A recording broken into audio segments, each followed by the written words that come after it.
क्या आपने कभी सोचा है कि पुराने समय की महिलाओं के बाल इतने लंबे, घने और मजबूत कैसे होते थे, जबकि उस दौर में न शैम्पू था, न कंडीशन और न ही आज जैसे महंगे प्रोडक्ट।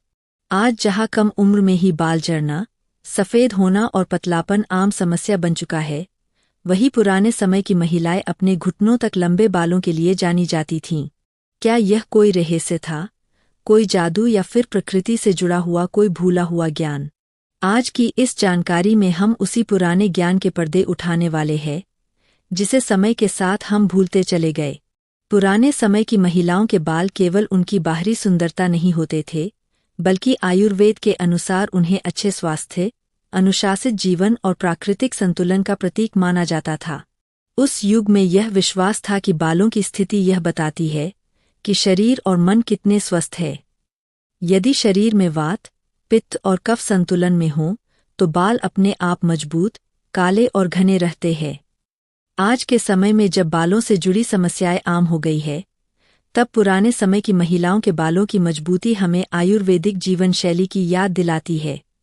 पुराने समय की महिलाएं बालों की देखभाल को कोई फैशन नहीं, बल्कि एक जिम्मेदारी और संस्कार की तरह निभाती थीं। वे जानती थीं कि बालों की जड़ें मजबूत होंगी तभी बाल लंबे समय तक टिकेंगे।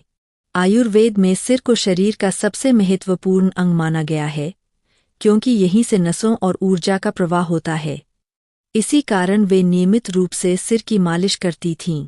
यह मालिश वात दोष को शांत करने, रक्त संचार को बढ़ाने और मानसिक तनाव को दूर करने के लिए की जाती थी।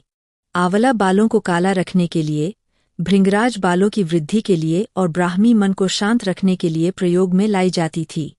बालों को धोते समय भी आयुर्वेदिक नियमों का पालन किया जाता था। बहुत ज्यादा गर्म पानी पित्त को बढ़ाता है और बहुत ठंडा पानी वात को असंतुलित करता है, इसलिए बाल हमेशा सामान्य तापमान वाले शुद्ध पानी से धोए जाते थे। नदी, कुएं या मिट्टी के घड़ों का पानी श्रेष्ठ माना जाता था। शिकाकाई, रीठा और आंवला जैसे प्राकृतिक तत्वों से बाल साफ किए जाते थे, जिससे सिर की त्वचा स्वस्थ रहती थी और बालों का प्राकृतिक तेल बना रहता था। पुराने समय की महिलाएं बालों को सुखाने में भी सावधानी रखती थीं। आयुर्वेद के अनुसार गीले बालों में वात दोष सक्रिय हो जाता है, इसलिए बालों को जोर से रगड़ना या गीले बालों को बांधना उचित नहीं माना जाता था। बालों को खुली हवा और हल्की धूप में धीरे धीरे सुखाया जाता था, जिससे बाल भीतर से मजबूत बनते थे। उनका जीवन पूरी तरह अनुशासन और दिनचर्या पर आधारित होता था। समय पर सोना और ब्रह्म मुहूर्त में उठना आयुर्वेद में स्वास्थ्य का मूल आधार माना गया है। नींद की कमी से पित्त और वात दोनों बढ़ते हैं, जिसका सीधा असर बालों पर पड़ता है। इसलिए पूरी और गहरी नींद को सुंदर, घने बालों के लिए आवश्यक समझा जाता था। एक महत्वपूर्ण बात यह भी थी कि पुराने समय की महिलाएं बालों के साथ अनावश्यक प्रयोग नहीं करती थीं। आयुर्वेद में कहा गया है कि बार बार बालों को काटना, रंगना या गर्म साधनों से संवारना उनके प्राकृतिक गुणों को नष्ट कर देता है। वे अपने बालों को प्रकृति का उपहार मानकर सहेज कर रखती थीं। मौसम के अनुसार बालों की देखभाल भी आयुर्वेद का एक अहम हिस्सा थी।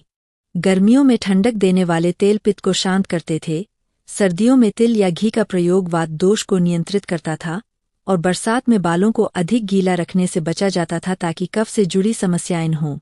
आयुर्वेद यह भी मानता है कि मन और शरीर एक दूसरे से गहराई से जुड़े होते हैं। इसलिए पुराने समय की महिलाएं बाल संवारते समय शुभ विचार रखती थीं। कई स्थानों पर बाल बनाते समय लोकगीत गाने या मंत्र बोलने की परंपरा थी। इससे मन शांत रहता था और तनाव कम होता था, जिसका सकारात्मक प्रभाव बालों पर पड़ता था। इस प्रकार पुराने समय की महिलाओं के बाल किसी एक उपाय या किसी जादू का परिणाम नहीं थे, बल्कि आयुर्वेदिक जीवन शैली, संतुलित आहार, नियमित दिनचर्या, प्राकृतिक देखभाल और मानसिक शांति का संयुक्त फल थे। आज के समय में भी यदि हम रासायनिक उत्पादों पर कम निर्भर होकर आयुर्वेद के इन सरल सिद्धांतों को अपनाएं, तो हम भी अपने बालों को वही खोई हुई मजबूती और सुंदरता लौटा सकते हैं।